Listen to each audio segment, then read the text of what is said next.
Hey, I want to do a little bit of a tell you what happened to me video. Of course, it's been pouring down rain off and on, so I'm not really standing outside too close. I did finally get to use my brand new Harbor Freight low profile floor jack. I didn't really want to have to use it like this, but anyway, I had an opportunity to go look at they were saying it was a 79, but the VIN came back a 78, and a Malibu two-door. I was thinking about picking that thing up and making another race car, but I don't know, there's too much weirdness going on with the title, and I'm not going to get stuck with a stolen vehicle or something weird. But long story short, I go pick up my friend Richard. He kind of lives out in the country, so we went out and picked him up, zipped down to Harrisonville. So it's probably, I don't know, total to get to Harrisonville probably 30 miles, 20, 30 miles. So we drive there, have no problems, get to where I need to look at this Malibu, go to move my Blazer, and I'm like, God, there's a huge puddle of transmission fluid under here. This thing started puking transmission fluid. Originally we had just decided, oh, that's got to be a dipstick tube. You know, that happens when stuff seals, or the tube itself will crack or whatever. So we finally limp it to a little local gas station. Of course, this thing, when it's on the ground, it sets pretty doggone low. We didn't have any way to get a good view under there, but we had eliminated the transmission cooler lines. The dipstick tube was not leaking. So it was coming from the little hole in the case where the kickdown cables goes. Just a little word of information. When we built this transmission, it had a functional kickdown cable, but the kickdown cable, like where it goes into the case, started leaking real bad. So we had cut that thing off, just cut the cable off, removed it from inside off the valve body, and made like a makeshift plug out of a little piece of plastic, some Right Stuff gasket maker, and had it sealed up pretty good.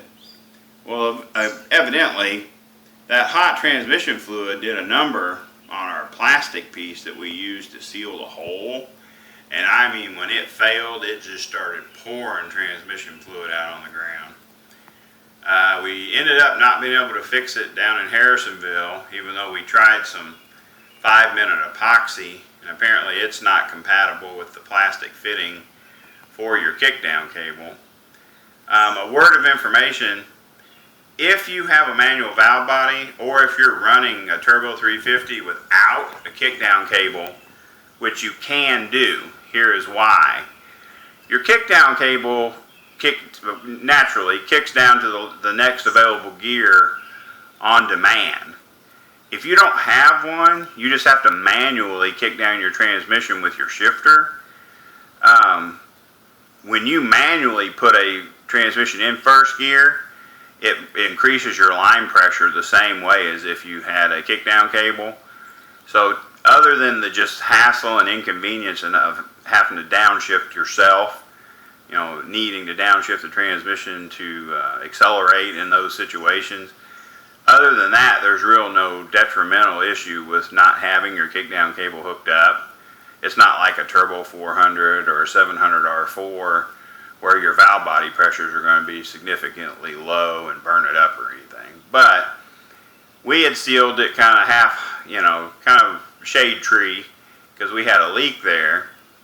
If you were going to do a manual valve body or just delete your kickdown cable on a Turbo 350, you can actually buy what looks like a real small freeze plug that's 7/16. A 7/16 freeze plug will seal that hole in the case, and you'll be good to go. We were going to try to drive one of them seals into this transmission, and with the headers on the engine, there's just no way we're going to be able to drive that in that hole. We can barely see it and get on it with extensions and wobbles. So, as a makeshift fix, I took, I believe it's a 5/16 bolt, and I had a little small, let me get this thing to focus, little small nut was actually part of a carburetor spacer kit years ago. It's kind of hard to see because this phone sucks. But I took and ground down that little makeshift nut that came with that carb spacer to where it was the same diameter as the hole in the case. Then I actually did take some of the points off of this the top of this bolt, just so it was less likely to interfere with a socket when we were trying to tighten it back up. So basically what I did was I sealed the head of the bolt to your kickdown cable adapter or connector to the case, then built a custom made nut to put on the end of it so that I can tighten that down to where it just starts to crush that plastic. Then I put Indian head sealant, or some people call it shellac, Indian head shellac gasket maker. I put it all over the threads underneath the head of the bolt for two reasons. Because I wanted to have the crush seal with the nut and bolt, Indian head shellac to seal any imperfections in the plastic, and the Indian head shellac works as like a thread locker. So basically, and then I went ahead and took and ground the end of this bolt on the grinder just as another safety precaution, to where that little nut I made cannot back off through vibration or anything. And of course we threw another O-ring, a brand new O-ring on the bottom of it, so hopefully that'll seal to the case. We'll find out when it dries up a little bit. But I just wanted you guys to see this because I did a lot of research last night online, and there's real vague half and misinformation on why you can or cannot have a kickdown cable on your Turbo 350. There's half and missing information on how you go about sealing that hole if you don't want to run one, or if you're doing a manual valve body.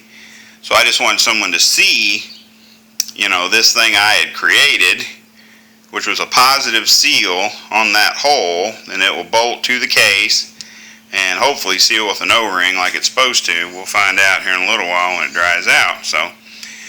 But you can build some kind of a positive plug like this, or like I said, you can put a 7/16 freeze plug in that hole in the case, or Cone Transmission says you can tap that hole and seal it with a pipe plug 1/4 NPT. So anybody that's interested in this procedure or having a leak or whatever, I wanted to share the information that I had both found on the internet, both good and bad I guess, and show the cure that we're going to try to seal this leak. So anyway, I appreciate you guys watching. I just wanted to do a quick video so you guys had something to watch. Keep watching.